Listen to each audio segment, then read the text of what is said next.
Hello guys! Welcome back to my channel. Mrs. E here. How are you?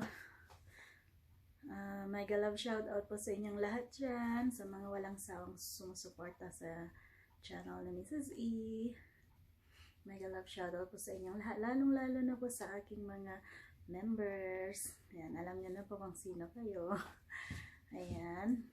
So for today's video, mag-unboxing po tayo ng Squishmallows. Ayan. 8 pieces. I think these are 5 inches Squishmallows. Favorite namin ng mga anak ko ang Squishmallows. Yan.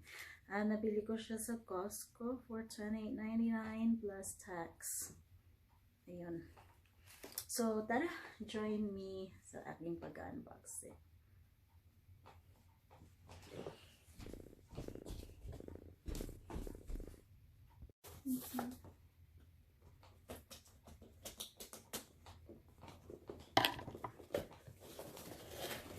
Okay, so gusto ng mga anak ko yung malaki, kaya lang wala nang space sa bedroom nila.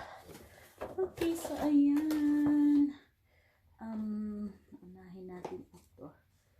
Look at that. Siya ay si Fritz. I think frog siya. Right? Isn't it cute? And then this one's pig. Pig ito. Si Peter. Si Peter, si Fritz, si Peter. And then ito, chick. What's cute? Si Amy. This is Amy. She's a chick. And ito, oh, she's so cute. Lamb naman siya. Si Elia. Oh, ang cute naman talaga.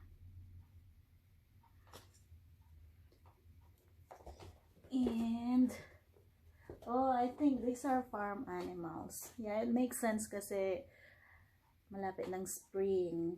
At ito, cow. It looks like a cow. Yeah, I think cow siya. Si Griela. Ano bang tawag sa baby cow? Calf? I'm not sure. Kalimutan ko. Okay, at ito naman, butterfly. I think magugustuhan ito ni Era. Si Aileen. Aileen. Yeah, yan ang spelling ng pangalan niya. Okay, and this one, looks like a cat. Oh, she's so pretty. Her name is Gigi. Ang cute ni Gigi. At ito naman,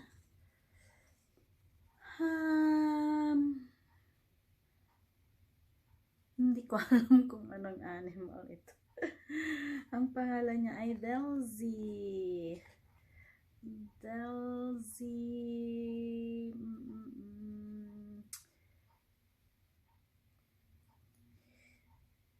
Ano sa tingin nyo guys? Horse? Donkey? Delzy. She's cute. Maybe she's a donkey. Delzy just started taking pottery class. Yeah, I'm not sure kung ano si Delzy. Maybe donkey. Ayan, kung farm animal siya. Siya ay donkey. Okay, so yun guys, ang ating mga Squishmallow.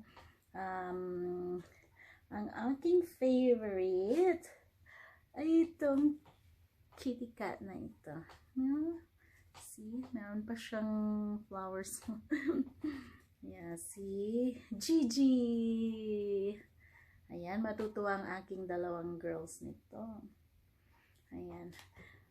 So, thank you so much guys for watching. I hope you like my videos.